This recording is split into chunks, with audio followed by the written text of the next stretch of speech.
Hello students, welcome back to my YouTube channel Vijay Jangid.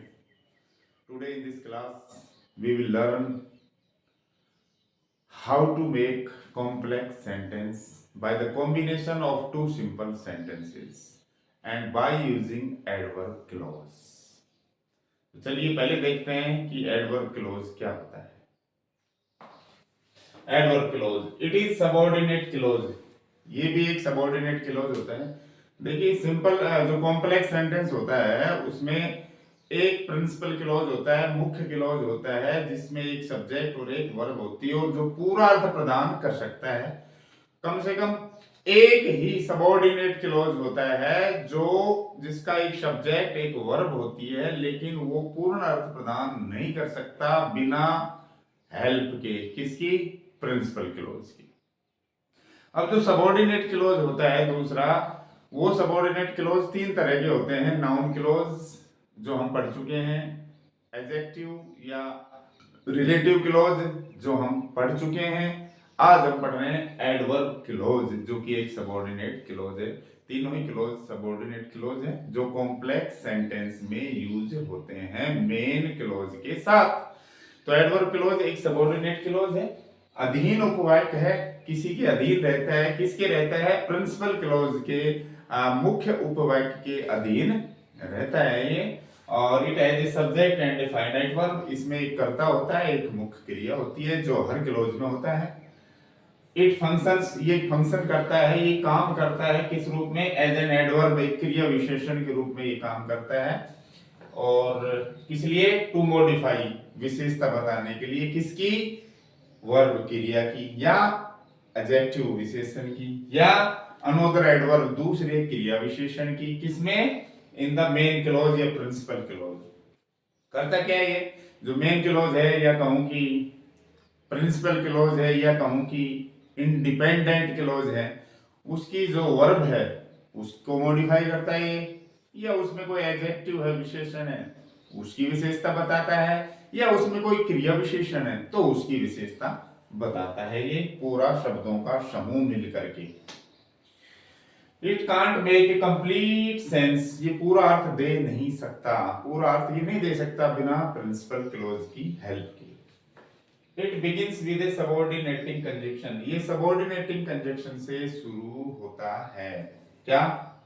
ये जो clause है adverb clause, ये subordinating conjunction से शुरू होता है। सारे जो सबऑर्डिनेट क्लॉज है, चाहे वो नाउन क्लॉज हो, चाहे वो एडजेक्टिव क्लॉज हो, चाहे वो एडवर्ब क्लॉज हो, सभी के सभी सबऑर्डिनेटिंग कंजंक्शन से शुरू होते हैं। एक कंजंक्शन एक कंजंक्शन जो सबऑर्डिनेट कंजंक्शन है वो नाउन क्लॉज में भी यूज हो सकता है, वो एडजेक्टिव क्लॉज में भी यूज हो सकता है, वो एडवर्ब क्लॉज में भी यूज हो सकता है कोई एक सबऑर्डिनेटिंग कंजंक्शन। लेकिन सब अलग अलग कंडीशंस पर डिपेंड है, सबकी अलग अलग शर्तें हैं। एंड आंसर्स, और ये जो क्लॉज है एडवर्ब क्लॉज, ये आंसर जवाब देता है क्वेश्चंस, प्रश्नों के। कैसे प्रश्नों के? जैसे कब, कहां, क्यों, कैसे। जो प्रिंसिपल क्लॉज है उसकी वर्ब में हम कब, कहां, क्यों, कैसे आदि का जवाब पा सकते हैं। तो एडवर्ब जो क्लॉज है वो शब्दों का एक समूह है जिसमें एक मुख्य क्रिया होती है, एक कर्ता होता है जो प्रिंसिपल क्लॉज की क्रिया या उसकी विशेषण या क्रिया विशेषण की विशेषता बताता है, और कब, क्यों, कहां, कैसे आदि प्रश्नों का ये हमें जवाब दे सकता है। अपने आप में ये अकेला खड़ा नहीं हो सकता, अपने आप में ये पूर्ण अर्थ प्रदान नहीं कर सकता। अपने अर्थ की पूर्ति के लिए, अपना अर्थ पूर्ण करने के लिए ये प्रिंसिपल क्लॉज पर डिपेंड रहता है, इसलिए इसका नाम डिपेंडेंट क्लॉज या सबऑर्डिनेट क्लॉज होता है, क्योंकि ये डिपेंड रहता है। चलो देखते हैं कुछ एग्जांपल्स कॉम्प्लेक्स सेंटेंस के, जिसमें दो सरल वाक्य होंगे। अगर उनको हम अलग करें तो दोनों सरल वाक्य होंगे, और जो कॉम्प्लेक्स सेंटेंस जो बना हुआ है उसमें एक प्रिंसिपल क्लॉज होगा और एक एडवर्ब क्लॉज होगा। तो देखते हैं कौन सा प्रिंसिपल क्लॉज है, कौन सा एडवर्ब क्लॉज है। देखिए, आई विल कॉल यू, मैं आपको कॉल करूंगा, फोन करूंगा। व्हेन आई अराइव, जब मैं आ जाता हूँ, ये जब मैं आ जाऊंगा तो आपको फोन करूंगा। तो अभी मैंने बताया था कि व्हेन आई सबऑर्डिनेटिंग कंजक्शन है सारे, when, because, as if, where, सारे के सारे सबऑर्डिनेटिंग कंजक्शन है। अब जो है जिसमें कंजक्शन लग रहा है वो तो होगा एडवर्ब क्लॉज, जिसमें नहीं लग रहा वो हो गया मेन या प्रिंसिपल क्लॉज। तो मेन ये प्रिंसिपल क्लॉज की क्रिया की या विशेषण की या क्रिया विशेषण की विशेषता बताते हैं। तो इसमें क्या बताया है इसने, आई विल कॉल यू, मैं आपको कॉल करूंगा, व्हेन आई अराइव, जब मैं आ जाऊंगा। तो ये इसमें हम इसकी जो वर्ब है उसमें हम कब लगा सकते हैं कि तुम मुझे कॉल कब करोगे, तो कब का जवाब दे रहा है, कब करेगा कॉल, जब तुम आ जाओगे। मैंने कहा है अभी कब का जवाब, ये कहाँ का जवाब, क्यों का जवाब, कैसे का जवाब देता है, कौन देता है, प्रिंसिपल क्लॉज देता है। तो इसमें हमने कहा तुम मुझे कॉल कब करोगे, उत्तर है मैं तुम्हें कॉल जब करूंगा जब तुम आ जाओगे। इसमें ही पास, वो पास हो गया बिकॉज ही स्टडीड, क्योंकि उसने मेहनत की थी। इसमें हमने क्यों लगाएंगे, इसमें वो पास क्यों हो गया, क्योंकि उसने मेहनत की थी। तो ये क्या है, एडवर्ब क्लॉज। क्या बता रहा है, कारण, तो एडवर्ब क्लॉज ऑफ रीजन। ये क्या बता रहा है, टाइम, तो एडवर्ब क्लॉज ऑफ टाइम। ये सब प्रिंसिपल क्लॉज है। अगला है सी ट्रीट्स मी, वो मुझसे व्यवहार या बर्ताव करती है, एज इफ, जैसे कि, आई एम ए चाइल्ड, जैसे कि मैं बच्चा हूँ, जैसे कि मैं बच्चा हूँ, इस तरह से मुझसे व्यवहार कर रही है। अगला इसमें क्या है, ये एडवर्ब क्लॉज ऑफ छूट वाला है, छूट दे दी गई, बच्चे की तरह व्यवहार कर रही है, कंसेशन। अगला है ही विल सेटल डाउन, वह सेटल डाउन हो जाएगा, वो बस जाएगा, कहाँ, वेयर ही फाइंड्स पीस, जहां उसे शांति मिलेगी। इसमें हम कहाँ लगाएं कि वो कहाँ बसेगा, उसका जवाब आ रहा है कि जहां उसे शांति मिलेगी। तो अंडरलाइन जो भी दिख रहा है आपको वो पूरा एडवर्ब क्लॉज है, जो मेन क्लॉज के कब, कहाँ, क्यों, कैसे के जवाब दे रहे हैं। और जो बाकी ये जो क्लॉज है ये सारे प्रिंसिपल क्लॉज हैं। अब देखिए आपने नाउन क्लॉज में भी वेयर पढ़ा था, एडजेक्टिव क्लॉज में भी आपने वेयर पढ़ा है, और एडवर्ब क्लॉज में भी आप वेयर पढ़ रहे हैं। तो इसमें कंफ्यूज होने की जरूरत नहीं है। आप मेरे वीडियोस क्रम से अगर कंटिन्यू क्रम से देखते आएंगे तो बिल्कुल कंफ्यूजन नहीं होगा। आप बीच बीच में से कोई भी वीडियो देखेंगे तो आप कंफ्यूज हो सकते हैं। तो जिस क्रम से, जिस सीक्वेंस से मैंने वीडियो बनाए हैं उसी उनको मैंने बच्चों की को अशुविधा नहीं हो, बच्चों को समझने में दिक्कत नहीं हो, मैंने इस ढंग से वीडियो सेट किए हैं। तो उसी क्रम में आप देखते हैं तो बिल्कुल प्रॉब्लम आपको फेस नहीं करनी पड़ेगी। तो मैं कह रहा था कि नाइन जो सबऑर्डिनेट क्लॉज है, नाउन क्लॉज, एडजेक्टिव क्लॉज और एडवर्ब क्लॉज, उनमें आपने नाउन क्लॉज वेयर से भी पढ़ा था, एडजेक्टिव क्लॉज भी वेयर से पढ़ा था, एडवर्ब क्लॉज भी आपने वेयर से पढ़ा है। तो कैसे, मतलब क्या अंतर है इनमें, अंतर कुछ तो होगा ही। जरूरी नहीं है कि भाई तीनों वाई के ही अलग अलग क्लॉज के हैं और एक जैसे आपको लगे, ऐसा तो हो नहीं सकता, क्योंकि कुछ तो डिफरेंस है उसमें। तो चलिए देखते हैं। जैसे ये 3 सेंटेंस है, मैं जानता हूं वेयर ही लिव्स, मैं जानता हूं कि वह कहां रहता है, तो वेयर से ये भी शुरू है। आई नो द प्लेस, मैं वो जगह जानता हूँ, वेयर ही लिव, जहां वो रहता है, ये भी वेयर से शुरू है। आई विल लिव, मैं रहूंगा, वेयर, जहां, आई लाइक, मैं चाहूंगा, वेयर आई लाइक, जहां मैं पसंद करता हूं वही मैं रहूं। तीनों सेंटेंस कॉम्प्लेक्स सेंटेंस हैं, ठीक है।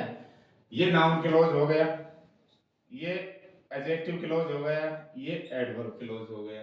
डिफरेंस क्या है देखिए, मैंने कहा था कि नाउन क्लॉज में अगर वोट लगा देंगे, अगर उसका जवाब मिलता है हमें, चाहे उसमें WH वर्ड हो, अगर उसका जवाब मिलता है तो समझ लेना वो नाउन क्लॉज है। आई नो, मैं जानता हूँ, व्हाट डू यू नो, तुम क्या जानते हो, आंसर है वेयर ही लिव्स, वो कहाँ रहता है ये पता है मुझे, जहां वो रहता है वो जगह मुझे पता है, ये मैं जानता हूं, तो व्हाट का जवाब हमें मिल रहा है, तो ये नाउन क्लॉज है। और अगर वेयर स्थान के लिए आता है, उससे पहले स्थान सूचक शब्द हो, कोई भी जगह हो या खुद प्लेस हो, जिसको ये मॉडिफाई कर रहा है, पूरा शब्दों का समूह, अगर इस संज्ञा को, स्थान सूचक संज्ञा को मॉडिफाई कर रहा है तो एडजेक्टिव विशेषता बता रहा है। भाई संज्ञा की विशेषता बताने वाले शब्द क्या कहेंगे, विशेषण। और एक से अधिक शब्द है तो ये क्या हो गया, विशेषण, उपवाक्य हो गया। तो वेयर से पहले नाउन लग रही है, इसको ये मॉडिफाई कर रहा है, तो यहाँ पर ये एडजेक्टिव क्लॉज हो गया कि मैं उस जगह को जानता हूँ जहां वो रहते हैं, कोई अंतर नहीं। ये क्या था, नाउन क्लॉज, ये क्या है, एडजेक्टिव क्लॉज है। अब ये एडवर्ब क्लॉज देखिए, इसमें अगर हम वेयर से प्रश्न करेंगे तो उसका जवाब हमें मिल जाएगा, आई विल लिव, मैं रहूंगा, तुम कहाँ रहोगे, तुम कहाँ रहोगे, उत्तर है वेयर आई लाइक, जहां मैं चाहूं।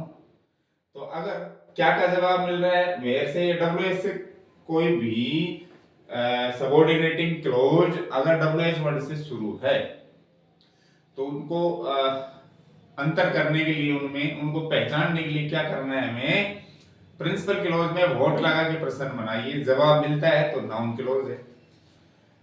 डब्ल्यू एच वर्ड से पहले कोई संज्ञा है जिसकी वो विशेषता बता रहा है, जैसे टाइम, वैन है तो टाइम मिलेगा, वेयर है तो जगह मिलेगी, विच है तो वस्तु मिलेगा, हु है तो व्यक्ति मिलेगा। तो इस तरह अगर नाउन की विशेषता या प्रोनाउन की विशेषता बता रहा है तो वो हो जाएगा एडजेक्टिव क्लोज।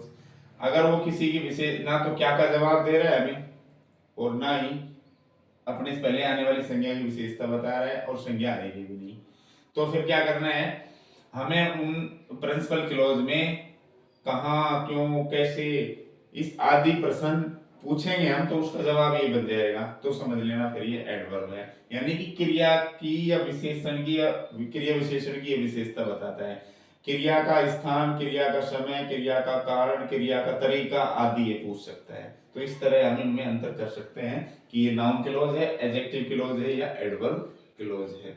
डियर स्टूडेंट्स, अब हम सीखते हैं कि जो सबऑर्डिनेटिंग कंजक्शंस हैं, नाउन क्लोज में भी यूज हुए थे और एडजेक्टिव क्लोज में भी यूज हुए हैं, और वही जो सबऑर्डिनेटिंग कंजक्शंस है वो एडवर्ब क्लोज में भी यूज होंगे। तो आइए जानते हैं कि कौन कौन से वो सबऑर्डिनेटिंग कंजक्शंस हैं जिनका प्रयोग करके हम एडवर्ब क्लोज बना सकते हैं।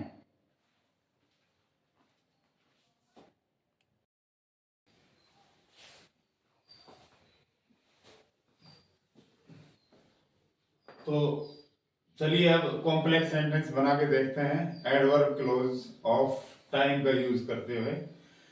जो सबऑर्डिनेटिंग कंजक्शंस हैं उनमें जो समय बताने वाले कंजक्शंस हैं वो निम्न प्रकार हैं। सबऑर्डिनेटिंग कंजक्शंस ऑफ टाइम जो सिर्फ समय के लिए, समय बताने के लिए यूज किए जाते हैं, before, after, when, whenever, as soon as, while, no sooner के साथ देन लगता है, द सूनर, हार्डली, स्केर्सली के साथ व्हेन लगता है, टिल, अंटिल, एज और सिंस।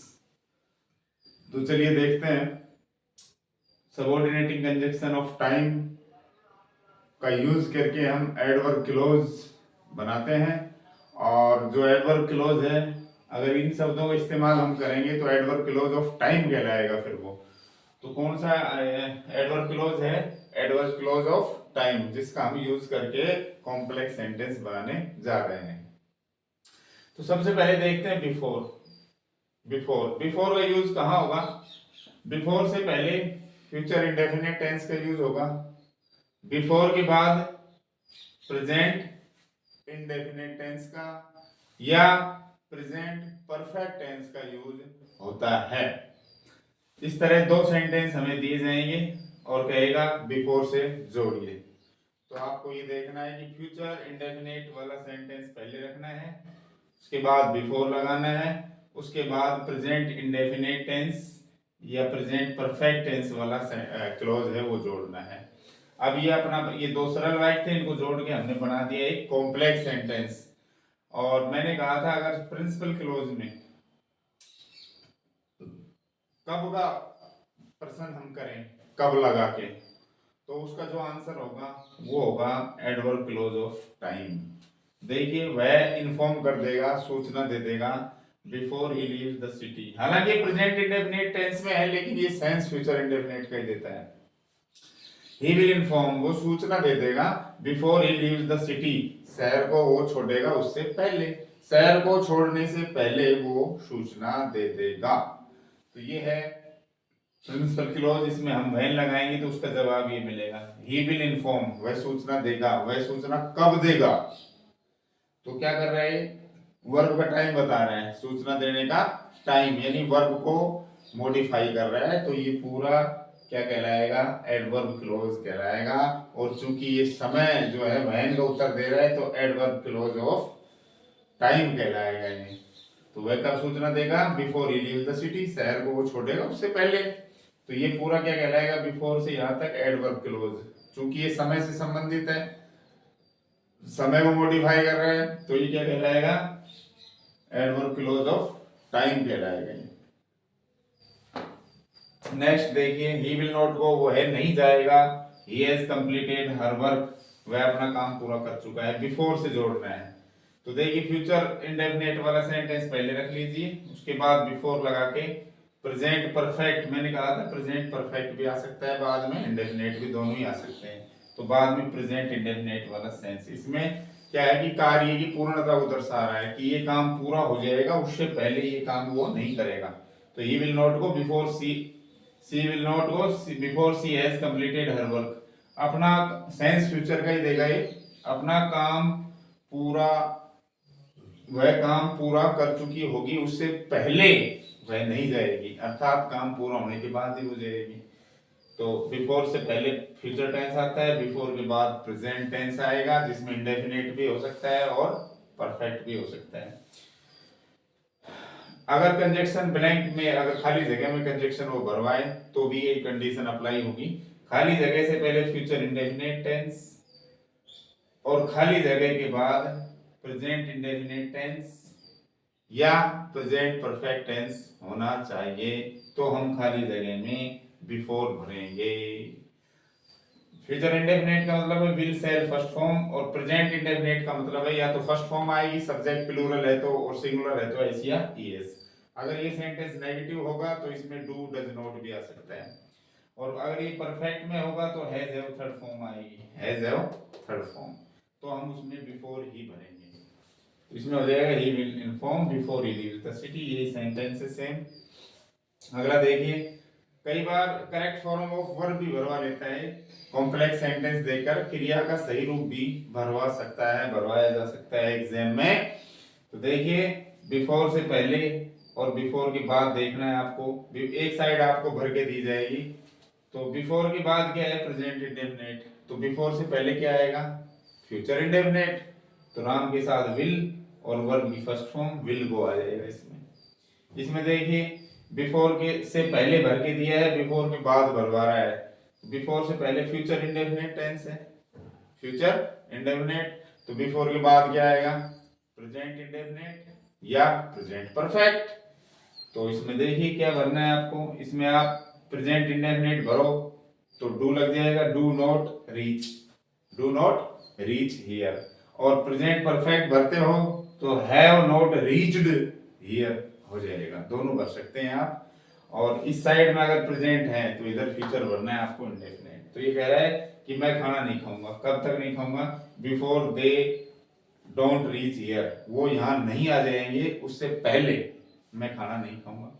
या they have not reached here, वो यहाँ नहीं पहुंच चुके होंगे, सेंस फ्यूचर का आएगा, उससे पहले मैं खाना नहीं खाऊंगा। अगर हम प्रिंसिपल क्लोज में मैन लगा के प्रश्न पूछें तो उसका जवाब हमें एडवर्ब क्लोज ऑफ टाइम मिल रहा है। जैसे आई शैल नॉट ईट फूड, मैं खाना नहीं खाऊंगा, तुम खाना कब नहीं खाओगे, मैं उनके आने से पहले खाना नहीं खाऊंगा, ये जवाब मिल रहा है हमें। तो ये था अपना बिफोर का प्रयोग। अब बिफोर का कुछ और भी है, अगले टेंस में भी इसका यूज हो सकता है। और यहाँ पर जो फ्यूचर इंडेफिनिट मैं बता रहा हूँ, यहाँ पर मॉडल का यूज भी हो सकता है, और दूसरे उसमें क्लोज में वही प्रेजेंट इंडेफिनिट या प्रेजेंट परफेक्ट टेंस का यूज भी हो सकता है। तो चलिए कुछ उदाहरणों के माध्यम से समझते हैं।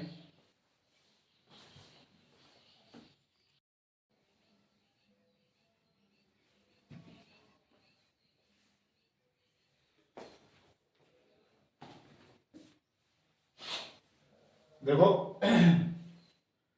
बिफोर से पहले फ्यूचर इंडेफिनिट आता है, और अगर बिफोर से पहले फ्यूचर इंडेफिनिट है तो बिफोर के बाद प्रेजेंट इंडेफिनिट या प्रेजेंट परफेक्ट होता है। बिफोर से पहले अगर मॉडल प्लस फर्स्ट फॉर्म है तो बिफोर के बाद इंडेफिनिट या परफेक्ट ही होता है। जैसे I can't do this, he comes, इसमें सॉरी बिफोर का यूज करना है।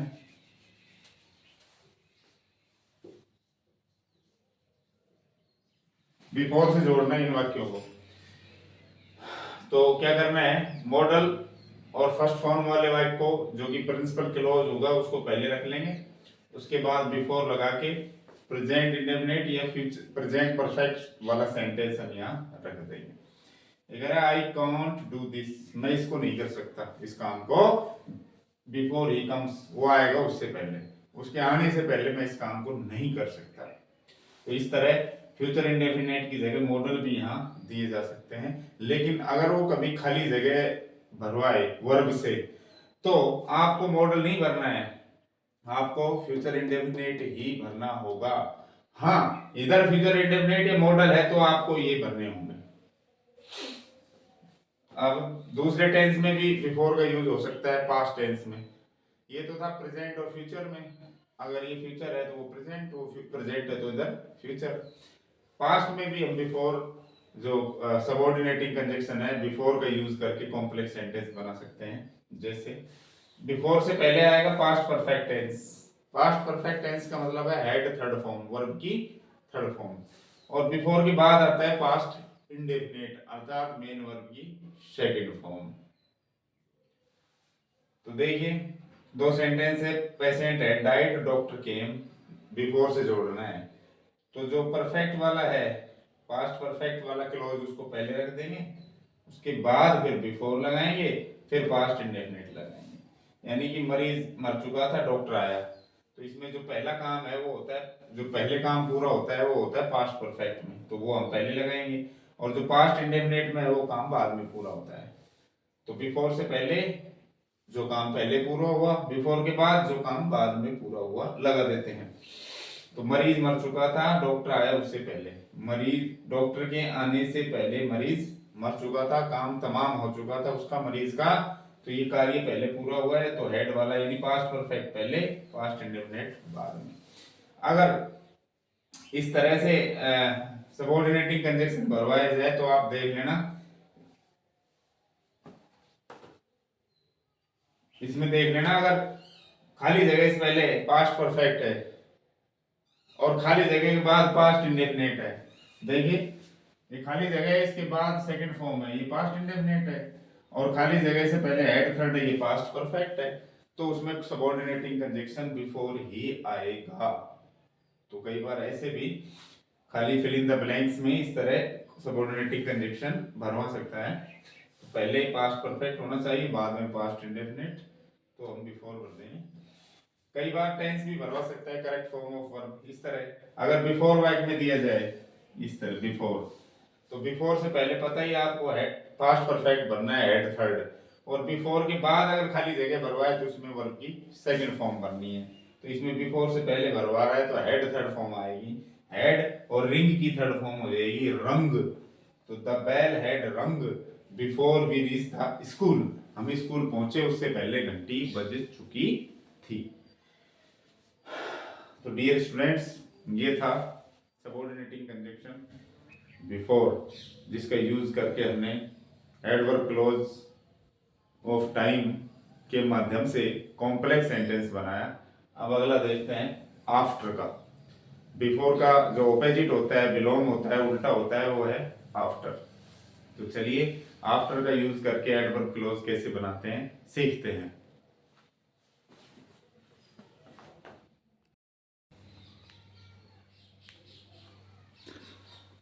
देखिए बिफोर का जो ऑपोजिट होता है वो आफ्टर है, तो सेम वही पैटर्न है जैसा बिफोर का था, सेम वही पैटर्न आफ्टर का है।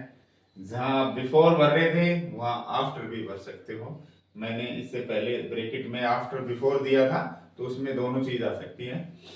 तो देखिए फ्यूचर इंडेफिनेट आफ्टर, जैसे बिफोर से पहले फ्यूचर इंडेफिनेट था, बिफोर से पहले मॉडल फर्स्ट फॉर्म थी, बिफोर के बाद प्रेजेंट इंडेफिनेट और प्रेजेंट परफेक्ट था, उसी तरह आफ्टर के बाद भी सेम यही स्ट्रक्चर रहेगा, बाद भी और पहले भी यही स्ट्रक्चर रहेगा।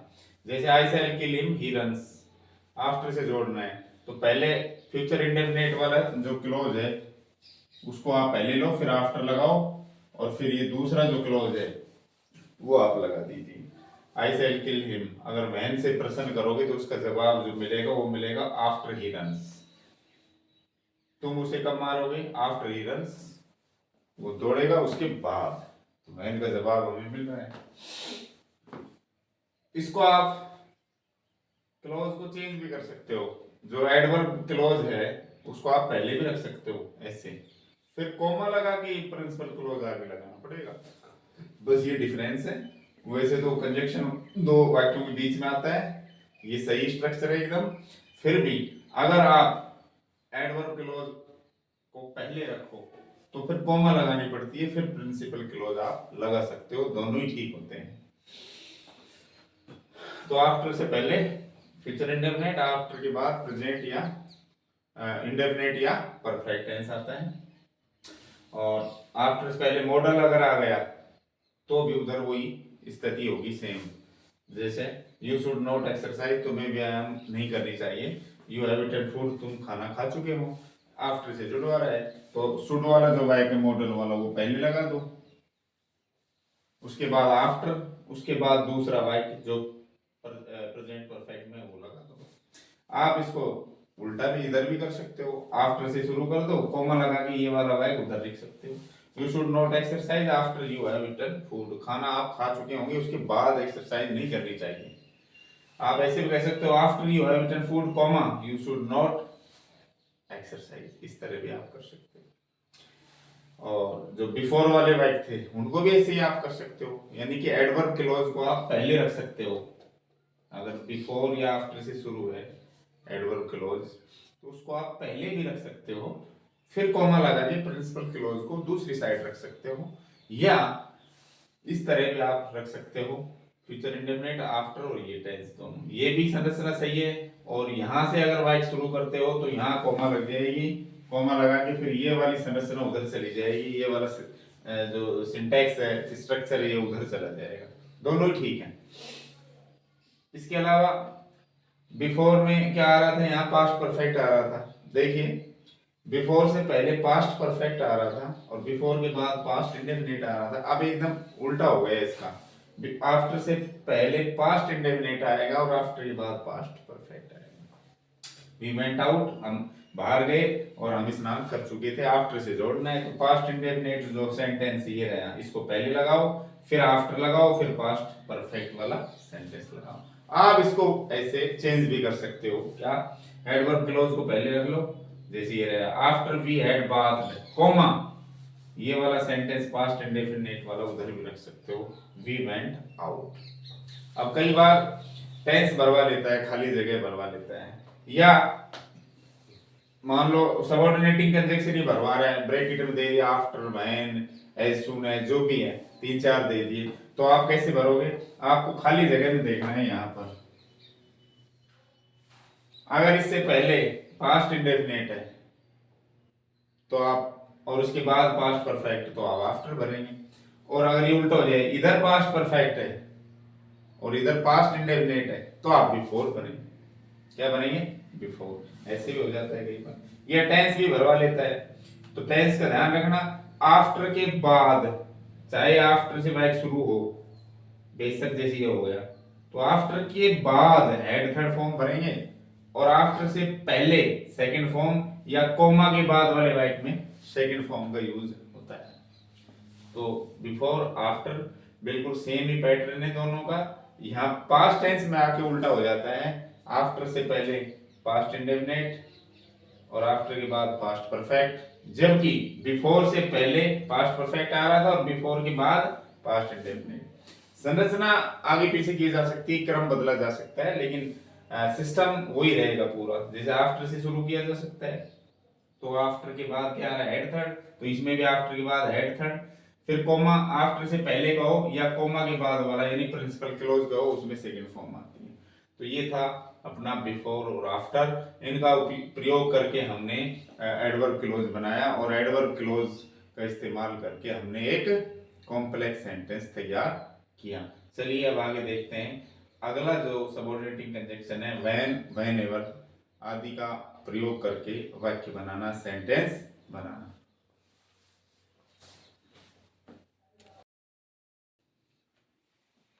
चलिए अब देखते हैं व्हेन से वाक्यों को जोड़ना। व्हेन एक सबऑर्डिनेटिंग कंजक्शन है और व्हेन से जब वाक्य जुड़ेगा जिस क्लोज में व्हेन लगेगा वो close adverb clause of time बन जाता है।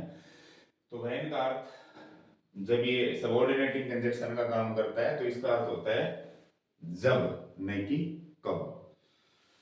तो देखिए दो एक्शन दिए जाएंगे जिसमें एक एक्शन दूसरे एक्शन का रिजल्ट होता है, परिणाम होता है। तो जो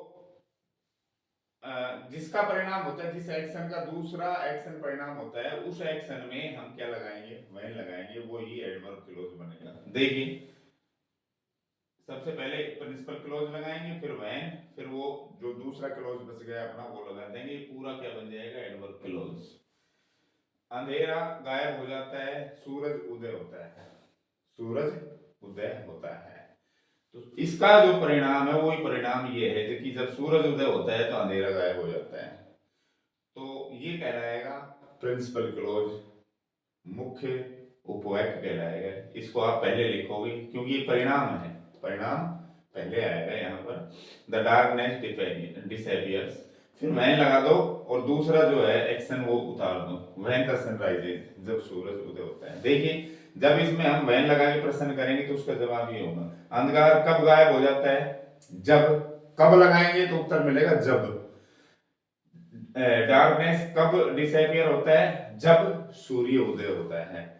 तो अगर प्रिंसिपल क्लोज में कब लगाने से उसका जवाब हमें मिल रहा है तो वो एडवर्ब क्लोज ऑफ टाइम ही होगा। तो ये मैन वाला पूरा adverb of close adverb of close है, ये है पूरा प्रिंसिपल क्लोज। इसको आप उल्टा भी कर सकते हो, वैन से शुरू कर दो, वैन द सनराइजेस, फिर कॉमा लगती है, फिर प्रिंसिपल क्लोज बाद में भी लगा सकते हो इस तरह से। जब सूर्य उदय होता है तो अंधकार गायब हो जाता है। तो वैसे उन वाक्यों को भी हम जोड़ सकते हैं जिसमें दो एक्शन हो, एक के बाद दूसरा एक्शन हो रहा है और जो एक्शन बाद में हो रहा है वो पहले एक्शन का परिणाम होता हो, रिजल्ट होता हो। तो ऐसे वाक्यों को भी हम वैन से जोड़ सकते हैं। इसके अलावा दो एक्शन जो एक पहले से चल रहा हो भूतकाल में, दो एक्शन हुए हो भूतकाल में जिसमें एक कंटिन्यू हो, इन प्रोग्रेस हो, और दूसरा उसके बाद होता हो। तो और ये बाद वाला जो है पहले वाले को इंटरप्ट करता है, फिर बाधित करता ही है। ये काम कंटिन्यू हो रहा था, बाद में दूसरा काम हो जाता है तो पहला काम क्या होता है, इंटरप्ट होता है, बाधित हो जाता है।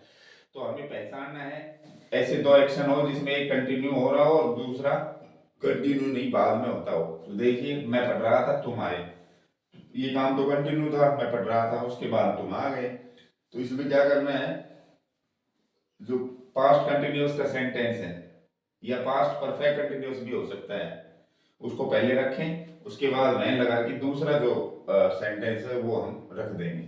मैं पढ़ रहा था जब तुम आए, इसमें कब लगाओगे तो इसका उत्तर जब मिलेगा। तुम कब पढ़ रहे थे, जब तुम आए।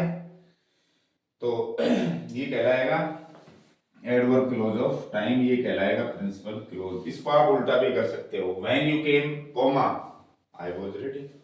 तो चलिए परफेक्ट कंटिन्यूअस में भी ये उदाहरण हो सकता है, देखते हैं किस तरह से।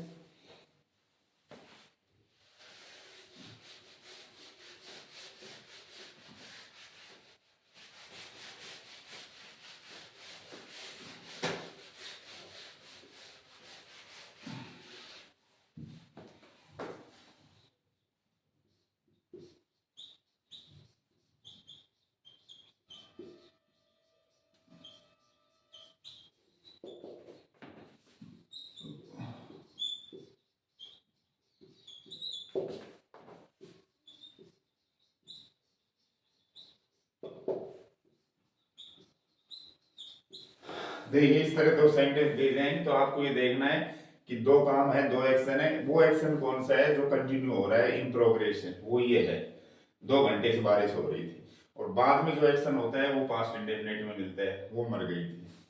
तो वहीं से जोड़ना है। तो करना क्या है, इसमें जो काम कंटिन्यू हो रहा है उसको पहले लिखते हैं कॉम्प्लेक्स सेंटेंस बनाने के लिए। इट हैड बीन रेनिंग,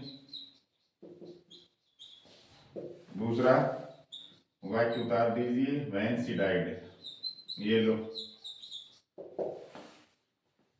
जब वो मरी फॉर 2 आवर्स, ये हो रहा है इसमें। It had been raining for 2 hours when she died, जब वो मरी तो 2 घंटे से बरसात हो रही थी। इसमें हम कब लगाएंगे तो उत्तर मिलेगा जब।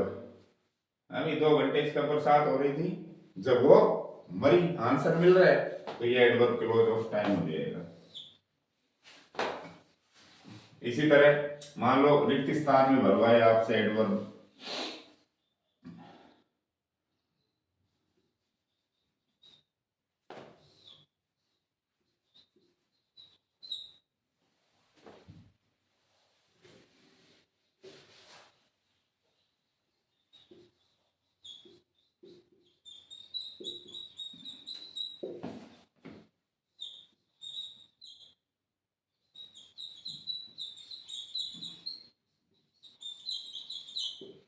इस तरह सेंटेंस देके और कंजक्शन भरवाया जा सकता है।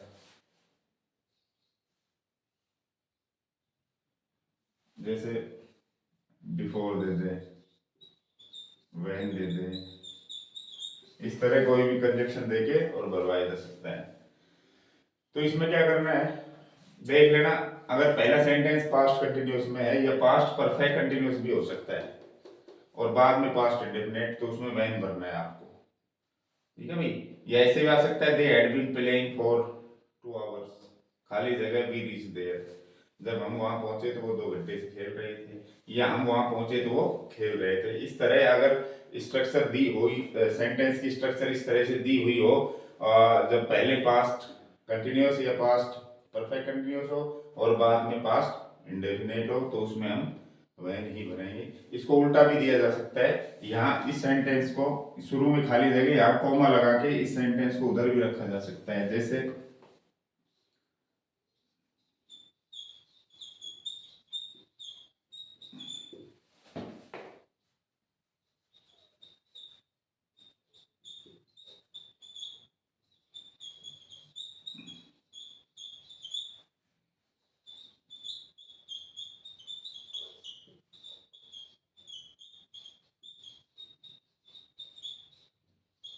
देखिए इस तरह भी आ सकता है, खाली जगह केम इन, जब वो अंदर आई तो मेरी वाइफ 15 मिनट से पका रही थी, खाना पका रही थी, कुछ भी पका रही थी।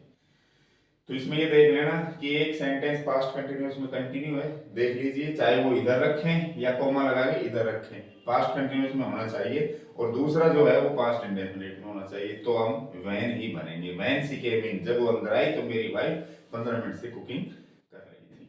तो इस तरह से सबऑर्डिनेटिंग कंजक्शन भी भरवाया जा सकता है, और टेंस भी भरवा सकते हैं हम इस तरह के सेंटेंस दे करके, कॉम्प्लेक्स सेंटेंस के माध्यम से करेक्ट फॉर्म ऑफ वर्ब यानी टेंस भी हम भर सकते हैं। देखते हैं कैसे।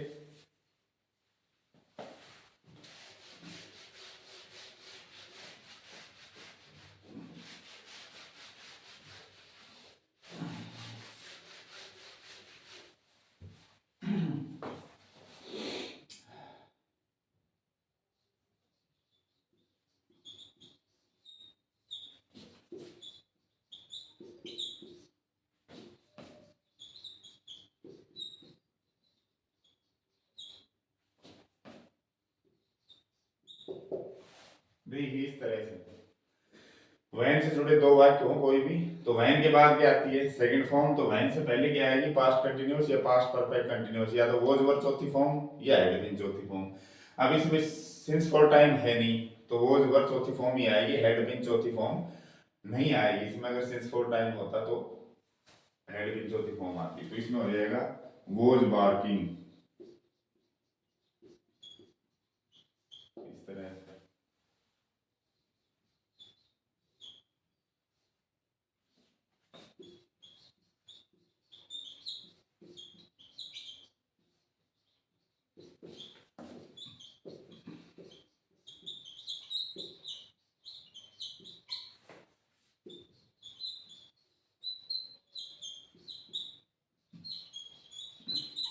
देखिए वैन से जुड़ा हुआ ये कॉम्प्लेक्स सेंटेंस है, वैन के बाद सेकंड फॉर्म आती है, और वैन से पहले वॉज वर चौथी है, हैड बीन चौथी आती है। तो इसमें 4 प्लस टाइम दिया हुआ है, इसलिए हैड बीन फोर्थ फॉर्म आएगी, न कि was were fourth. Had been preparing हो जाएगा इसमें।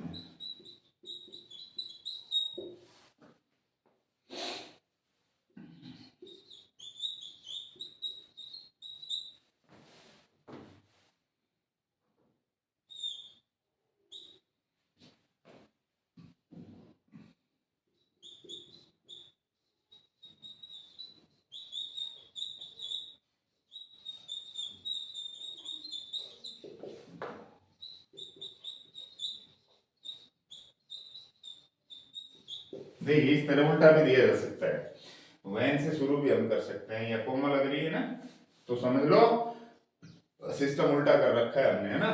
तो वैन वाले वाक्य में क्या आती है, सेकंड फॉर्म आती है, और दूसरे वाक्य में क्या आती है, has been, sorry had been fourth form, या वॉज वर फोर्थ फॉर्म आती है। और इसमें मान लो मैंने क्रिया दे दी गो, तो इसमें क्या भरोगे, वैन वाले सेंटेंस में सेकंड फॉर्म भर देंगे हम, वेंट हो जाएगा कि जब तुम गए तो 2 बजे से ओले गिर रहे थे, इस तरह भी भरवाया जा सकता है। तो ये था स्टूडेंट्स वैन से दो सरल वाक्यों को जोड़ के एक कॉम्प्लेक्स सेंटेंस बनाना, जिसमें एक प्रिंसिपल क्लॉज और दूसरा एडवर्ब क्लॉज ऑफ टाइम होता है, जो टाइम बताता है, जो प्रिंसिपल क्लॉज में कब का जवाब देता है। अगर प्रिंसिपल क्लॉज में हम कब लगा के प्रश्न करते हैं, तो उसका जो जवाब आता है वो एडवर्ब क्लॉज ऑफ टाइम ही होता है। चलिए अब नेक्स्ट देखते हैं, whenever, as soon as आदि।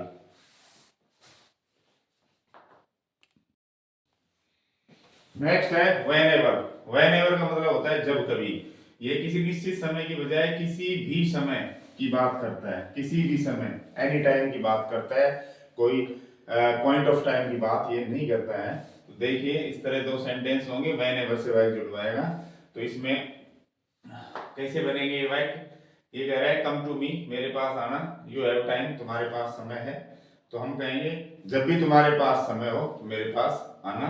तो पहले जो सेंटेंस है, जो प्रिंसिपल क्लॉज है वो यही है, कम टू मी,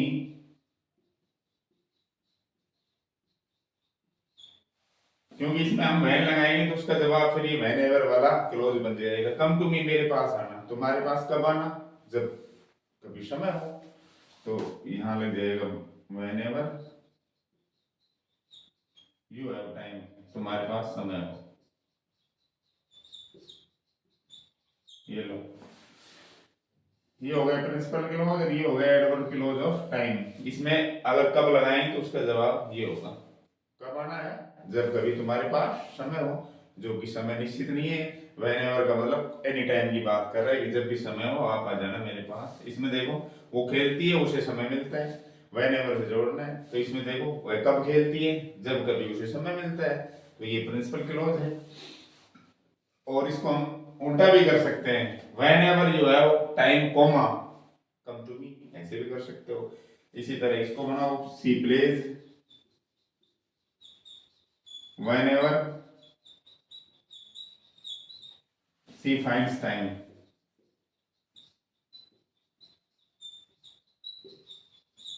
वो खेलती है, कब खेलती है, whenever she finds time, जब कभी उसे समय मिलता है। उल्टा भी कर सकते हो, whenever she finds time comma she plays, वो खेलती है, ऐसे भी हो सकता है। अगला है एज सुन एज और इमीडिएटली, दोनों का अर्थ वही आएगा जैसे ही। एज सुन एज का अर्थ भी जैसे ही और इमीडिएटली का अर्थ भी जैसे ही है। तो इसमें क्या होगा, दो एक्शन होंगे, एक एक्शन उसके बाद दूसरा एक्शन हो जाता है। तो करना क्या है, सबसे पहले जो सेकंड एक्शन होता है, दूसरा एक्शन, वो की प्रिंसिपल क्लोज होगा। दो एक्शन है तो जो सेकंड एक्शन है वो प्रिंसिपल क्लोज होगा, फिर एज सून एज लगाओ या इमीडिएटली लगाओ। उसके बाद जो डिपेंडेंट क्लोज है जो कि फर्स्ट एक्शन है वो हम लगाएंगे, जैसे दे रीच्ड स्कूल, वो स्कूल पहुंचे, द बेल रेंग, और घंटी बज गई। दो काम हुए, एक के बाद दूसरा, स्कूल पहुंचना और फिर घंटी लगना। तो इसमें जो सेकंड एक्शन है वो कौन सा है, पहला तो स्कूल पहुंचना, उसके बाद है घंटी बजना। तो ये सेकंड एक्शन पहले आएगा, इसको प्रिंसिपल क्लोज कहेंगे, द बेल रेंग, उसके बाद एज सून एज लगाओ या इमीडिएटली लगाओ। उसके बाद dependent clause, they reached school, the bell rang as soon as they reached school, ऐसे होगा द बेल रैन। अब इसमें वैन वैन अगर वैन लगाओगे आप तो उसका जवाब यही मिलेगा, adverb clause of time, as soon as they reached school, the bell rang, घंटी बजी। अब इसमें वैन लगाओ, घंटी कब बजी, जैसे ही वो लोग स्कूल पहुंचे, तो उसका जवाब हमें ये मिल रहा है, तो ये एडवर्ब क्लोज ऑफ टाइम होगा। तो इसका क्या बनेगा, द बेल रैंग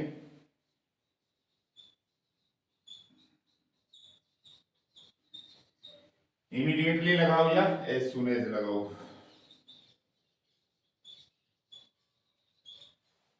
और दूसरा ये जो है, पहला एक्शन ये है, ये बाद में आएगा, दे रीच्ड स्कूल।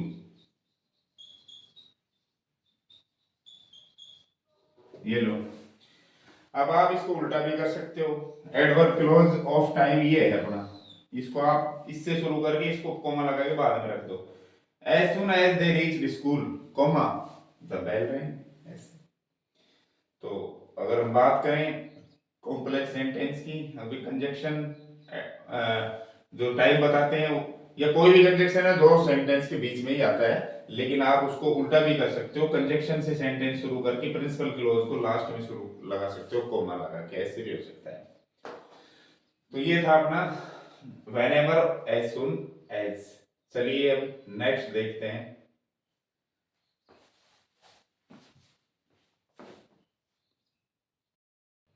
चलिए अब अगला देखते हैं, हार्डली वैन या स्केर्सली वैन या बेयरली वैन, यानी इन तीनों के साथ वैन ही चलता है। देखिए इसकी स्ट्रक्चर दो तरह से बन सकती है। सबसे पहले क्या है कि दो सेंटेंस दिए जाएंगे आपको, जिसमें एक होगा पास्ट परफेक्ट टेंस में और दूसरा होगा पास्ट इंडेफिनिट टेंस में। तो जो पास्ट परफेक्ट में होगा वो प्रिंसिपल क्लॉज होगा, और जो पास्ट इंडेफिनिट में होगा वो एडवर्ब क्लॉज होगा, या कहें कि सबऑर्डिनेट क्लॉज होगा। तो करना क्या है, सबसे पहले सब्जेक्ट, फिर हेड, फिर इन तीनों में से कोई भी वर्ड, उसके बाद थर्ड फॉर्म, फिर कुछ और रिमेन्स, फिर व्हेन, फिर डिपेंडेंट क्लोज लगा देना है हमें। जैसे इसके अलावा दूसरी स्ट्रक्चर देखिए, आप ये तीनों शब्द पहले आ जाएंगे, हेल्पिंग वर्ब पहले आ जाएगी, फिर सब्जेक्ट आएगा, सब्जेक्ट से पहले हेल्पिंग वर्ब लगा दिया हमने, ये इन्वर्जन कहलाता है। तो हार्डली, फिर एड, फिर सब्जेक्ट, थर्ड फॉर्म, फिर व्हेन, फिर डिपेंडेंट क्लोज। एक एग्जांपल है, देखिए वी हैड रीच्ड स्टेशन, हम स्टेशन पहुंच चुके थे। द ट्रेन मूव्ड, रेलगाड़ी चली गई। करते क्या है, ये जो है, ये जो सबऑर्डिनेटिंग कंजक्शन है, ये ऐसे दो एक्शंस को जोड़ते हैं जिनमें एक एक्शन पूरा हुआ भी नहीं होता है कि दूसरा शुरू हो जाता है या दूसरा हो जाता है। तो क्या हुआ कि हम स्टेशन पहुंच गए थे, ट्रेन निकल गई थी। अब जब इसका इस्तेमाल करेंगे कंजक्शन का, तो इसका अर्थ होगा कि हम मुश्किल से स्टेशन पहुंचे ही थे कि ट्रेन निकल गई, अर्थात स्टेशन पहुंचने का काम पूरी तरह से कंप्लीट नहीं हुआ था, तभी तो ट्रेन निकल गई। तो ये सेंटेंस है दो सिंपल, इनको जोड़ेंगे हार्डली और व्हेन से। तो देखिए पहला स्ट्रक्चर यूज करेंगे, सब्जेक्ट, हेड, उसके तुरंत बाद हार्डली जो भी है, स्केर्सली, उसके बाद थर्ड फॉर्म, उसके बाद फिर व्हेन, फिर दूसरा जो सेंटेंस वो पूरा रख देंगे। We had hardly reached station when the train moved. दूसरा स्ट्रक्चर इस तरह से यूज करेंगे, पहले हार्डली, फिर हेड, फिर सब्जेक्ट, फिर वर्ब की थर्ड, फिर रिमेन्स, फिर व्हेन, और दूसरा जो सबऑर्डिनेटिंग क्लॉज है अपना वो लगा देंगे हम। तो इस तरह से दो तरह की संरचनाएं काम में लेकर के हम हार्डली व्हेन से दो सरल वाक्यों को जोड़कर एक कॉम्प्लेक्स सेंटेंस बना सकते हैं। अब अगला जो है वो है नो सुनर देन। चलिए देखते हैं उसको। देखिए कुछ एग्जांपल्स हैं जिनमें आपको वर्ब की करेक्ट फॉर्म भी भरनी है, और सबऑर्डिनेटिंग कंजक्शन का कोई पार्ट भरवाया जा सकता है। तो देखिए ये सेंटेंस है, हार्डली खाली जगह, फिर खाली जगह, होम व्हेन रेन स्टार्टेड। ठीक है, तो हार्डली के साथ व्हेन है, और हार्डली का यूज उसी टेंस में होता है जो पास्ट परफेक्ट में होता है। तो हार्डली के बाद क्या भरा जाता है, हेड, और हेड के साथ मेन वर्ब की क्या भरी जाती है, थर्ड फॉर्म। तो इसमें हो जाएगा hardly had I reached home when the rain started. Next है हार्डली दे रखा है, हार्डली के बाद हेड भी है, थर्ड फॉर्म भी दे रखी है, दूसरा सेंटेंस भी दे रखा है जिसमें सेकंड फॉर्म है। तो अब इसमें कंजक्शन भरवाया गया है कि हार्डली के साथ क्या आता है, व्हेन आता है, तो व्हेन आ जाएगा। नेक्स्ट देखिए, शुरू में खाली जगह है, फिर हेड है, थर्ड फॉर्म है, व्हेन है, तो व्हेन के साथ क्या आता है, हार्डली या स्केर्सली, जो भी है, बेयरली, कुछ भी भर सकते हो उसमें, हार्डली। फिर उधर व्हेन के बाद कौन सी फॉर्म आती है, हार्डली के बाद हेड थर्ड आता है, और वैन के बाद वर्ब की सेकंड फॉर्म आती है तो कम की सेकंड फॉर्म भर देंगे। अगला देखिए नो सुनर। नो सुनर के साथ मैंने बताया था हेड भी आ सकता है और डिड भी आ सकता है। तो इसमें वर्ब भरवाई जा रही है तो हम हेल्पिंग वर्ब भरवाई जा रही है। इसमें वर्ब दे रखी है, देखो फर्स्ट फॉर्म दे रखी है, तो फर्स्ट है तो क्या भरेंगे डिड, और ये दे रखी है थर्ड फॉर्म। थर्ड फॉर्म दे रखी है तो क्या आएगा हेड, क्योंकि दोनों स्ट्रक्चर लागू होती है इसमें नो सुनर वाले में, हेड थर्ड फॉर्म और डिड फर्स्ट फॉर्म। तो ध्यान रखना वर्ब को देख के फर्स्ट फॉर्म है तो डिड भर देंगे, और ये थर्ड फॉर्म दे रखी है तो हेड भर देंगे। आगे देन के बाद वही जो वैन के बाद सेकंड आती है, देन के बाद भी सेकंड फॉर्म आती है, स्टार्टेड हो जाएगा इसका। इसमें देखिए नो सुनर दे रखा है, इसका दूसरा भाग नहीं दिया। नो सुनर के साथ क्या आता है देन आता है, तो THEN आ जाएगा इसमें। देन द बस, और देन के बाद जो वर्ब भरवा है तो सेकंड फॉर्म भरना लेफ्ट। तो ये था डियर स्टूडेंट्स कुछ उदाहरण जिनके माध्यम से हमने जाना कि हार्डली वैन में हार्डली भरवाया जा सकता है या वैन भी भरवाया जा सकता है, कोई भी पार्ट, या उसमें करेक्ट फॉर्म ऑफ वर्ब भी भरवाई जा सकती है। इसी तरह नो सुनर वाले सेंटेंसेस में नो सुनर का अगला भाग यानी देन भरवाया जा सकता है, या देन से पहले वाला भाग नो सुनर भरवाया जा सकता है, या करेक्ट फॉर्म ऑफ वर्ब भी भरवाई जा सकती है, जिसमें आप फर्स्ट फॉर्म दे रखी है तो डिड बनेंगे, थर्ड दे रखी है तो हेड बनेंगे, और देन और व्हेन के बाद हमेशा वर्ब की सेकंड फॉर्म का यूज करते हैं। चलिए अब अगला देखते हैं। अब देखते हैं व्हाइल का। व्हाइल का मतलब होता है जबकि। तो व्हाइल से वाक्य कब जोड़ेंगे विद साइमल्टेनियस एक्शंस, मतलब अगर कोई कार्य एक साथ हो रहे हैं, दो कार्य, तो उनको हम व्हाइल से जोड़ते हैं। इसमें एक काम पहले से हो रहा होता है, उसी दौरान इन बिटवीन दूसरा काम भी होने लग जाता है, शुरू हो जाता है। देखिए साथ साथ हो रहे कार्यों के साथ व्हाइल का यूज होता है, एक कार्य के दौरान दूसरा कार्य होता है। अब आपको देखना यह है इसमें कि जो दो कार्य हो रहे हैं एक साथ, उसमें भी आपको ये पहचानना है कि पहला काम पहला एक्शन कौन सा है जो पहले शुरू हुआ था।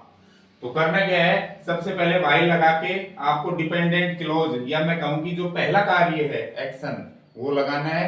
सबऑर्डिनेटिंग कंजक्शन के बाद जो एक्शन लगता है वो हमेशा फर्स्ट एक्शन लगता है।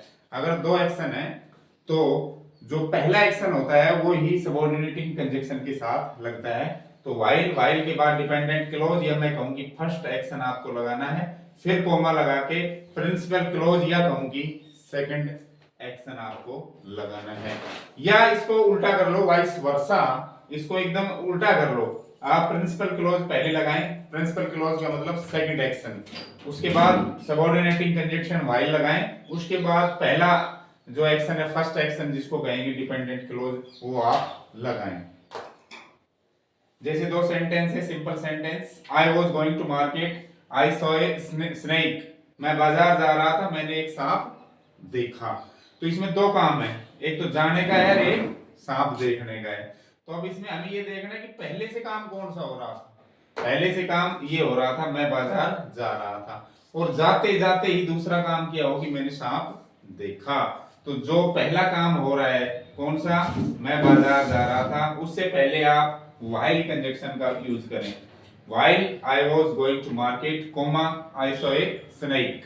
इसको आप उल्टा भी कर सकते हो, जैसे दूसरे पैटर्न के अनुसार पहले प्रिंसिपल क्लोज लगा लो, फिर व्हाइल, फिर डिपेंडेंट क्लोज। ये अगला सेंटेंस देखिए, the thief broke into the house, चोर घर में घुस गया, दे वर स्लीपिंग, वो सो रहे थे। तो इसमें पहले आपको ये देखना है कि कौन सा काम पहले से चल रहा था और कौन सा काम बाद में हुआ। तो पहला काम क्या चल रहा था कि मकान के जो मालिक थे, जो मेंबर्स थे परिवार के, वो सब सोए हुए थे। उसके बाद चोर अंदर घुसते हैं। तो क्या करना है आपको, जो एक्शन है अपना कौन सा, सेकंड है। सेकंड क्या है, चोर घुसने का। वहां से वाक्य को शुरू करें और फिर व्हाइल लगा के जो काम पहले से चल रहा था उसको हम लगा सकते हैं इस तरह से, the thief broke into the house while they were sleeping. और ये एडवर्ब क्लोज ऑफ टाइम है। कैसे पता चलता है? प्रिंसिपल क्लोज में व्हेन लगाने से अगर हम प्रश्न पूछते हैं और हमें उसका आंसर मिलता है समय, तो समझ लेना वो एडवर्ब क्लोज ऑफ टाइम है। जिस तरह से मैं प्रश्न करता हूं इस वैक्यूम से, I was going to market I saw a snake, मैं बाजार जा रहा था मैंने सांप देखा, तो प्रिंसिपल क्लोज है मैंने सांप देखा, तो इसमें मैंने व्हेन लगाया कि सांप कब देखा, उसका जवाब क्या है? जब मैं बाजार जा रहा था। तो प्रिंसिपल क्लोज में व्हेन लगाने से जो आंसर मिलता है वो हमेशा क्या होता है? टाइम होता है, इसलिए उसको कहेंगे हम एडवर्ब क्लोज ऑफ टाइम। इसी तरह इसमें मैंने व्हेन से प्रश्न शुरू किया कि चोर घर में घुस गए थे जब वो सो रहे थे। मैंने व्हेन से प्रश्न बनाया कि घर में चोर कब घुस गए थे, उसका आंसर हमें मिल रहा है जब वो सो रहे थे। कौन? परिवार के लोग। तो उसका आंसर हमें टाइम में दिया जा रहा है, तो ये एडवर्ब क्लोज ऑफ टाइम होगा। अगर खाली जगह भरवाई जाए, फिल इन द ब्लैंक्स, और वाइल के बाद वाले वाक्य में सेकंड फॉर्म दी हुई हो, वाइल के बाद, ये तो वाइल वाला वाक्य है, ये तो एडवर्ब क्लोज है, सबऑर्डिनेट क्लोज है। ये जो प्रिंसिपल क्लोज है, प्रिंसिपल क्लोज में अगर सेकंड फॉर्म दी हुई है तो वाइल के बाद वाज या वर चौथी फॉर्म का ही यूज होता है। वाइल के बाद अगर वाज वर चौथी फॉर्म का यूज किया हुआ है और प्रिंसिपल क्लॉज में वर्ब भरवाई जाए तो उसमें हमेशा और हमेशा सेकंड फॉर्म का ही यूज होता है। बाकी वाइल का प्रयोग हम किसी भी टेंस में कर सकते हैं, प्रेजेंट में भी कर सकते हैं, फ्यूचर में भी कर सकते हैं। जैसे मैं कहूं तुम सीख रहे हो जबकि मैं सिखा रहा हूं, ये प्रेजेंट कंटिन्यूअस में ही यूज हो रहा है। तुम सीख रहे हो जबकि मैं सिखा रहा हूं, तो तुम कब सीख रहे हो, कब का उत्तर मिल रहा है? जब मैं सिखा रहा हूं, तभी तो सीख रहे हो। तो ये प्रेजेंट में भी यूज हो सकता है। हम जाग रहे होंगे तब वो सो रहे होंगे, फ्यूचर में भी इसका यूज हो सकता है। हम जाग रहे होंगे वो सो रहे होंगे, तो इसका हो जाएगा हम जाग रहे होंगे जब वो सो रहे होंगे। तो हम कब जाग रहे होंगे? जब वो सो रहे होंगे। तो किसी भी टेंस में वाइल का हम यूज कर सकते हैं, चाहे वो प्रेजेंट हो, चाहे वो फ्यूचर हो, चाहे वो पास्ट हो। पास्ट में करेक्ट फॉर्म ऑफ वर्ब भरवाई जाती है कई बार, तो वाइल के बाद वोज वर्ब चौथी फॉर्म का यूज होता है। और जो दूसरा सेंटेंस होता है जिसको हम प्रिंसिपल क्लोज कहें या डिपेंडेंट इंडिपेंडेंट क्लोज कहें, तो उसमें सेकंड फॉर्म का यूज होता है। तो चलिए स्टूडेंट्स, अब अगला जो कंजक्शन है द सूनर, वो हम पढ़ते हैं। थोड़ा रुक दो। सिंस का अर्थ आएगा जब से। तो जो सिंस है, since from that time to present time को डिस्क्राइब करता है, यानी उस समय से लेकर आज तक के समय को, जब भी कोई घटना हुई हो उसको ये डिस्क्राइब करता है। तो इसमें करना क्या है कि इसमें आपको जो सिंपल सेंटेंस दिए जाएंगे उसमें एक प्रेजेंट परफेक्ट टेंस में होगा और दूसरा होगा पास्ट इंडेफिनिट टेंस में। ध्यान रखना, करेक्ट फॉर्म के लिए बहुत ही महत्वपूर्ण स्ट्रक्चर है ये। तो सिंस के बाद तो पास्ट इंडेफिनिट टेंस आता है और सिंस से पहले प्रेजेंट परफेक्ट टेंस आता है। और जिसमें प्रेजेंट परफेक्ट टेंस है वो मेन क्लोज होगा, जिसमें पास्ट इंडेफिनिट टेंस है वो डिपेंडेंट क्लोज होगा। प्रेजेंट परफेक्ट का मतलब has a third form, past indefinite tense का मतलब है मेन वर्ब की सेकंड फॉर्म। देखिए दो सेंटेंस है। आई हैवंट सीन हिम, मैंने उसे नहीं देखा है। ही लेफ्ट द सिटी, उसने शहर छोड़ा था। तो इसमें उस समय से लेकर आज तक की घटनाओं को बताना चाह रहा है सिंस का यूज करके कि जब से उसने शहर छोड़ा था तब से आज तक मैं उससे मिला नहीं हूं, ये कहना चाह रहा है। मैंने उसको तब से नहीं देखा है जब से उसने शहर छोड़ा था। तो देखिए प्रेजेंट परफेक्ट वाला जो क्लोज है, मेन क्लोज, उसको पहले रखें आप, उसके बाद सिंस लगाएं, फिर जो डिपेंडेंट क्लोज है उसको बाद में लगाएं। I haven't seen him since he left the city. Adverb of close पढ़ रहे हैं तो प्रिंसिपल क्लोज में व्हेन से प्रश्न बना के देखे तो उसका जवाब जरूर मिलता है, जो मिलता है वो एडवर्ब क्लोज ऑफ टाइम होता है। तो ये मेन क्लोज में हमने प्रश्न लगाया कि आई हैवंट सीन हिम, मैं उससे नहीं मिला हूं। तुम उससे कब से नहीं मिले हो? आंसर क्या मिल रहा है? Since he left the city, जब से उसने शहर छोड़ा था तब से। अगला है she has learned a lot, she started working here, उसने बहुत कुछ सीख लिया है, उसने यहाँ काम करना शुरू किया था।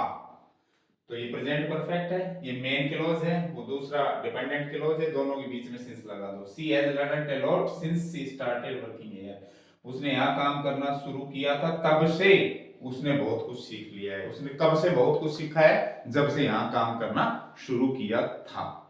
तो अगर इसमें करेक्ट फॉर्म ऑफ वर्ब भरवाई जाए और सिंस के बाद भरवाई जाए तो सेकंड फॉर्म भरी जाती है, सिंस से पहले भरवाई जाए तो हैज है और थर्ड फॉर्म भरी जाती है। चलिए अब देखते हैं नेक्स्ट। नेक्स्ट है दी सूनर, सून की कंपैरेटिव डिग्री सूनर यानी और ज्यादा जल्दी।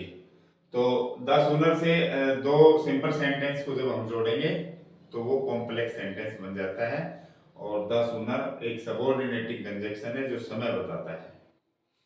तो आपको दो क्लोज देंगे, उसमें आपको पहचानना है कि डिपेंडेंट जो क्लोज है उससे पहले आपको द सूनर लगाना है। और डिपेंडेंट क्लोज कैसे पहचानोगे? उसमें आपको प्रेजेंट इंडेफिनिट या फर्स्ट फॉर्म मिलेगी, आपको ये ऐसी एस लगा मिलेगा, फिर कोमा लगा दो, फिर जो प्रिंसिपल क्लोज है या मेन क्लोज उसको रख दो। कैसे पहचानोगे? उसमें future indefinite will shall first form मिलेगी या मॉडल प्लस फर्स्ट फॉर्म मिल सकती है। और सबसे जो अहम चीज है वो आपको ये कंपैरेटिव फ्रेजेस मिल सकते हैं, तुलना करने वाले शब्द समूह, the better, the faster, the schooner मिलेंगे। तो समझ लेना वो क्या है, प्रिंसिपल क्लोज। तो इस स्ट्रक्चर को यूज करते हुए हमें वाक्य को जोड़ना है। We start the sooner we will reach. देखिए द सूनर मिल गए पहले से ही, तो ये प्रिंसिपल क्लोज है। ठीक है, तो ये जहां है वहीं रहने दो, आपको तो इंडिपेंडेंट क्लोज से पहले दी सूनर लगाना है। तो ये बन जाएगा the sooner we start comma, अगला लिख दो the sooner we will reach there. तो अगर प्रिंसिपल क्लोज में हम कब लगाएंगे या हाउ क्विकली, कितनी जल्दी लगाएंगे, तो उसका आंसर ये मिलेगा। जैसे the sooner we will reach there, उतनी ही जल्दी हम वहां पहुंच जाएंगे। तो हम वहां कितनी जल्दी पहुंच जाएंगे या हम वहां जल्दी कब पहुंच जाएंगे, तो उसका आंसर मिलेगा जितनी जल्दी हम रवाना होंगे। तो जो एडवर्ब क्लोज ऑफ टाइम है वो प्रिंसिपल क्लोज में कब या कितनी जल्दी लगाने से आंसर देता है, प्रदान करता है। अगला है he arrives here the faster we can start the meeting। देखो तो द फास्ट पहले आया हुआ है, तो ये प्रिंसिपल क्लोज, इसको वहीं रहने दो जहां है। ये है डिपेंडेंट क्लोज, इससे पहले द सूनर लगा दो। The sooner he arrives here, tense में कोई छेड़छाड़ नहीं करनी, जैसा है वैसा ही रहेगा। The sooner he arrives here comma अगले वाला लगा दो, the is faster we can start the meeting. देखिए फ्यूचर इंडेफिनिट ने आकर मॉडल आया है इसमें, कैन प्लस फर्स्ट फॉर्म। अगला है you finish your work the better it will be. The better phrase आया है, कंपैरेटिव फ्रेज, तो यही प्रिंसिपल क्लोज, इसको वहीं रहने दो जहां है। कई बार क्या होता है उल्टा भी दे देते हैं, प्रिंसिपल क्लोज इधर दे देंगे और ये डिपेंडेंट उधर। तो आपको पहचानना है वो क्लोज जिसमें ये शब्द हो या जिसमें ये टेंस हो या जिसमें मॉडल हो, तो वो ही प्रिंसिपल क्लोज होगा। ठीक है, तो उसको बाद में लगाना है आपको, पहले द सूनर फिर डिपेंडेंट क्लोज लगाना है, प्रिंसिपल को लास्ट में रखना है। तो इसमें हो जाएगा the sooner you finish your work comma the better it will be. अगर इसमें करेक्ट फॉर्म ऑफ वर्ब भरवाई जाए आपसे तो द सूनर के बाद प्रेजेंट इंडेफिनिट भरना है। ध्यान रखना फर्स्ट फॉर्म सिंगुलर सब्जेक्ट है तो ऐसे इस लगा दो, और प्लूरल सब्जेक्ट है तो केवल मेन वर्ब की फर्स्ट फॉर्म का यूज करें द सूनर के बाद। और जो प्रिंसिपल क्लोज होगा जिसमें ये मिलेंगे आपको कंपैरेटिव फ्रेज, उसमें आप विल या सेल फर्स्ट फॉर्म का ही यूज करेंगे। तो ये था अपना सबऑर्डिनेटिंग कंजंक्शन द सूनर। चलिए अब नेक्स्ट देखते हैं एज और टिल।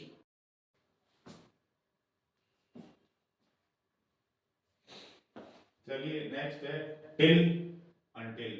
सबऑर्डिनेटिंग कंजंक्शन है टिल और अंटिल, दोनों एक दूसरे के ऑपोजिट नहीं है, दोनों एक दूसरे के सिनोनिम्स हैं, पर्यायवाची शब्द है। दोनों का अर्थ होता है तक या जब तक, दोनों का सेम ही अर्थ है।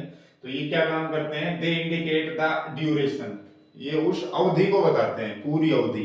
अवधि का मतलब होता है कोई काम शुरू हो और समाप्त हो तब तक का जो समय है वो ड्यूरेशन होता है। तो उसको ये बताते हैं किसकी, ड्यूरेशन ऑफ एन एक्शन, उस कार्य की, किसी भी कार्य की ड्यूरेशन को बताते हैं up to a specific point in time, विशिष्ट समय बिंदु तक, निश्चित समय तक। कोई काम किस निश्चित समय तक चालू रहा, किस निश्चित समय तक हुआ, उस पूरी ड्यूरेशन को टिल या अनटिल जो कंजक्शंस हैं वो बताते हैं। अब टिल एंड टिल में थोड़ा डिफरेंस क्या है देखते हैं, बाकी आप दोनों का इस्तेमाल कर सकते हो, इंटरचेंजेबल हैं ये दोनों। टिल की जगह आप अनटिल भी लगा सकते हैं और टिल की जगह अनटिल भी, लेकिन फिर भी कुछ बेसिक डिफरेंस है इनमें कि जो अनटिल है वो साधारणतः फॉर्मल है, इसको फॉर्मल लैंग्वेज में हम यूज करते हैं ज्यादातर, और रिटन इंग्लिश में लिखित भाषा में इसका ज्यादा यूज करते हैं हम, किसका, अनटिल का। जबकि टिल एक इनफॉर्मल वर्ड है, अनौपचारिक शब्द है ये, और ये बोलने में इसका ज्यादा यूज होता है टिल का, और लिखने में अनटिल का ज्यादा यूज होता है। और अनटिल भी प्रीपोजिशन है और कंजक्शन भी है। अगर ये निश्चित समय बिंदु से पहले आता है, जैसे अनटिल मंडे, अनटिल 2003, संज्ञा से पहले, किसी संज्ञा या सर्वनाम से पहले आता है, तो ये क्या बन जाएगा, प्रीपोजिशन। और अगर ये दो क्लोज को जोड़ता है तो ये कंजक्शन भी बन जाता है। उसी तरह टिल भी प्रीपोजिशन हो सकता है और कंजक्शन भी हो सकता है। तो इन दोनों का अर्थ है तक या जब तक। एक बात और कहना चाहूंगा, I am not a robot, मैं कोई रोबोट नहीं हूं, कई बार गलती मेरे से हो जाती है। मैंने अभी इसमें अनटिल में डबल एल कर रखा था और जब तक नहीं लिख रखा था, जबकि जब तक नहीं तो होता है अनलेस, तो गलती मुझसे हो जाती है कई बार, तो कृपया डोंट माइंड, ध्यान न दें इन चीजों पर, मैंने बाद में ठीक कर दिया इसको। तो अब जोड़ना कैसे है, एक दो क्लोज होंगे, एक प्रिंसिपल क्लोज होगा, एक डिपेंडेंट क्लोज है, दोनों के बीच में टिल या अनटिल आप लगा सकते हैं। टिल या अनटिल से आप वाक्य शुरू भी कर सकते हैं। कहने का मतलब ये है कि एडवर्ब क्लोज से भी वाक्य शुरू कर सकते हैं और प्रिंसिपल क्लोज से भी शुरू करते हैं। जब प्रिंसिपल क्लोज से आप सेंटेंस शुरू करोगे तो ये कंजक्शन बीच में आएंगे, और जब आप एडवर्ब क्लोज से शुरू करोगे तो वाक्य की शुरुआत टिल या अनटिल से होगी, बाद में कॉमा लगा के प्रिंसिपल क्लोज रख सकते हैं। तो दो सेंटेंस है, हम इंतजार करेंगे, यू फिनिश, तुम फिनिश करोगे। अब जिसमें अगर एक फ्यूचर टेंस में सेंटेंस है तो दूसरा प्रेजेंट में आएगा, और फ्यूचर वाला होगा प्रिंसिपल क्लोज।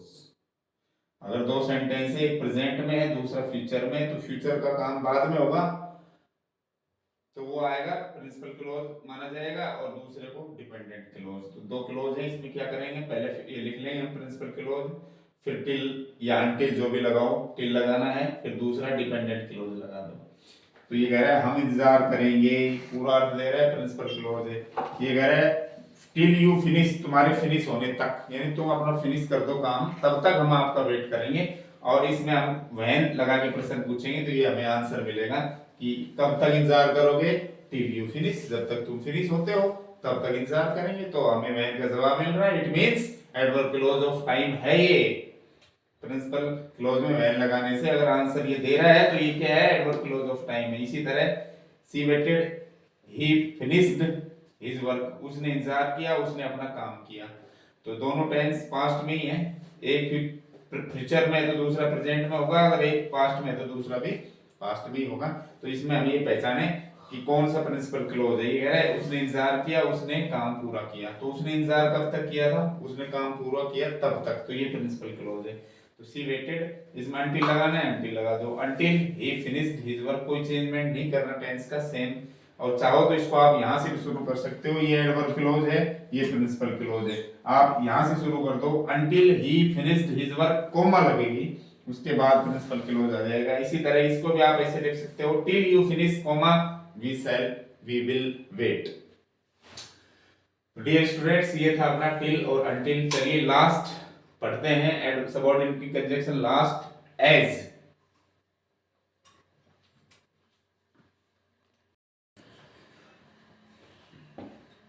अगला है अपना सबऑर्डिनेटिंग कंजक्शन एज। एज का मतलब जैसे ही या जब, जब या जैसे ही। तो इसके जो यूजेज है वो एक पैरेलल एक्शन, पैरेलल एक्शन का मतलब एक समांतर हो रहे कार्य, एक साथ हो रहे दो कार्यों को जोड़ने के लिए हम एज का यूज करते हैं पैरेलल एक्शंस के लिए। तो इसमें क्या करते हैं, प्रिंसिपल क्लोज फिर एज या डिपेंडेंट क्लोज, या उल्टा वाइस वर्सा कर लो, एज से शुरू कर दो फिर डिपेंडेंट क्लोज फिर कोमा लगा के प्रिंसिपल क्लोज, कैसे भी हम कर सकते हैं। तो दो सेंटेंस दिए जाएंगे, उसमें आपको पहचानना ये है कि प्रिंसिपल क्लोज कौन सा है और सबऑर्डिनेटिंग क्लोज या कहूँ कि डिपेंडेंट क्लोज कौन सा है? दो वर्क है, उसने मोबाइल पर बात की थी, उसने कार चलाई थी। तो सीधा सा तरीका है, जिसमें वैन लगाने से उत्तर मिलेगा तो वो तो जिसमें वैन लगाएंगे और उत्तर मिल रहा है, तो जिसमें वैन लगाए वो तो है प्रिंसिपल क्लोज। जैसे हमने वैन लगाया, सी ड्रोव द कार, उसने कार कब चलाई? तो इसका आंसर ये तो हो नहीं सकता कि उसने जब फोन पे बात की, नहीं। अब हम इसमें लगाते हैं कि उसने मोबाइल पर बात कब की। अब इसका आंसर हमें मिल जाएगा कि जब उसने कार चलाई थी तब मोबाइल पर बात की थी। तो प्रिंसिपल क्लोज कौन सा हुआ? प्रिंसिपल क्लोज कौन सा हुआ? ये हुआ, क्योंकि इसमें हमने कब लगाने से उत्तर मिल रहा है कि उसने मोबाइल पर बात कब की, और कब किस में लगाते हैं हम? प्रिंसिपल क्लोज में। तो प्रिंसिपल क्लोज में हमने कब लगाया तो जो उत्तर मिला वो क्या कहलाएगा? एडवर्ब क्लोज ऑफ टाइम, समय बताएगा इसका। तो उसने, जैसे मैंने कहा कि उसने फोन पर बात कब की, उत्तर मिला जब वो कार चला रही थी, उस समय उसने बात की थी। तो ये एडवर्ब क्लोज ऑफ टाइम है। तो ये प्रिंसिपल क्लोज है, ये एडवर्ब, ये अपना डिपेंडेंट क्लोज है। दोनों के बीच में हमने एज लगा दिया। सी टॉक्ड ऑन द मोबाइल, यहां से लेकर यहां तक एडवर्ब क्लोज ऑफ टाइम हो गया। इसको आप यहां से भी शुरू कर सकते हो। As she drove the car, comma, she talked on the mobile, जब उसने कार चला रही थी वो तो मोबाइल पर बातें उसने की। अगला, फॉर पैरेलल डेवलपमेंट, समांतर विकास के लिए। समांतर विकास का मतलब साथ साथ जो काम हो रहे हैं उन दोनों में जो चेंज हो रहा है, परिवर्तनकारी कार्य। जैसे मैं कहूं सूर्यास्त हो रहा है और अंधेरा बढ़ रहा है, तो ये क्या है? पैरेलल डेवलपमेंट हुआ। ये एक साथ बराबर उनमें डेवलपमेंट हो रहा है। ये अस्त हो रहा है तो ये अंधेरा बढ़ रहा है। जैसे ये सेंटेंस है, सनसेट, सूर्य अस्त हुआ और अंधेरा प्रकट हुआ, दिखाई दिया। तो इसमें हमें क्या करना है? ये पहचानना है। क्या पहचानना है? कि भाई इनमें प्रिंसिपल क्लोज कौन सा है और डिपेंडेंट कौन सा है। तो देखो, कब लगा के पूछते हैं हम कि प्रिंसिपल क्लोज में अगर कब बैठ रहा है सही और जवाब मिल रहा है तो वही प्रिंसिपल क्लोज होगा। देखिए, मैं कहूं भाई सूर्य कब अस्त हुआ, तो इसका उत्तर ये हो नहीं सकता कि जब अंधेरा हुआ, जब अस्त हुआ। नो, मेन सोर्स भी तो होना चाहिए। अंधेरे से सूर्य अस्त थोड़ी होता है, बल्कि सूर्य अस्त होने से अंधेरा होता है। तो इसमें हम लगाएंगे कि अंधेरा कब हुआ, तो अब जवाब हमें मिल जाएगा कि जब सूर्य अस्त हुआ।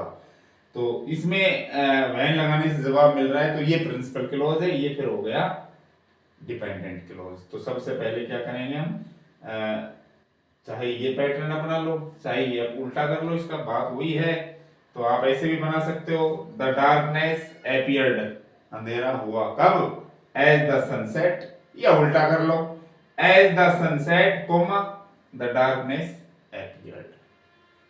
तो ये थे अपने सबऑर्डिनेटिंग कंजक्शंस। डियर स्टूडेंट्स, हमने सीखा दो सरल वाक्यों को जोड़कर एक सरल वाक्य बनाना। हमने सीखा दो सरल वाक्यों को जोड़कर एक कंपाउंड सेंटेंस बनाना। अब हम सीख रहे हैं दो सरल वाक्यों को जोड़कर एक कॉम्प्लेक्स सेंटेंस बनाना। और कॉम्प्लेक्स सेंटेंस में एक प्रिंसिपल क्लोज या मेन क्लोज होता है और कम से कम एक डिपेंडेंट क्लोज होता है। और डिपेंडेंट क्लोज भी तीन होते हैं, नाउन क्लोज, एडजेक्टिव या रिलेटिव क्लोज और adverb clause. Dear students, noun clause हम पढ़ चुके हैं, रिलेटिव या एडजेक्टिव क्लोज भी हम पढ़ चुके हैं। अब हम पढ़ रहे हैं एडवर्ब क्लोज।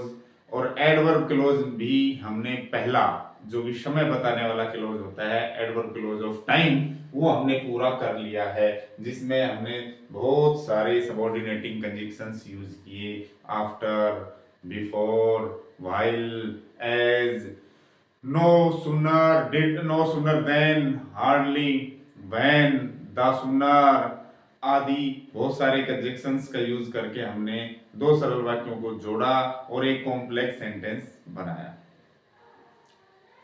प्यारे विद्यार्थियों, इसके बाद हम अगला next adverb clause of time या और भी बहुत सारे adverb clause of manner, adverb clause of condition, adverb clause of reason, adverb clause of concession आदि बहुत सारे हैं। तो उनमें से अगला हम अगले वीडियो में पढ़ेंगे। ये वीडियो आपको पसंद आया होगा, ऐसी मुझे आशा है। अगर चैनल को आपने सब्सक्राइब नहीं किया है तो प्लीज़ सब्सक्राइब करें, और वीडियो अच्छी लग रही हो आपको तो औरों के पास भी इसको शेयर करें। Thank you.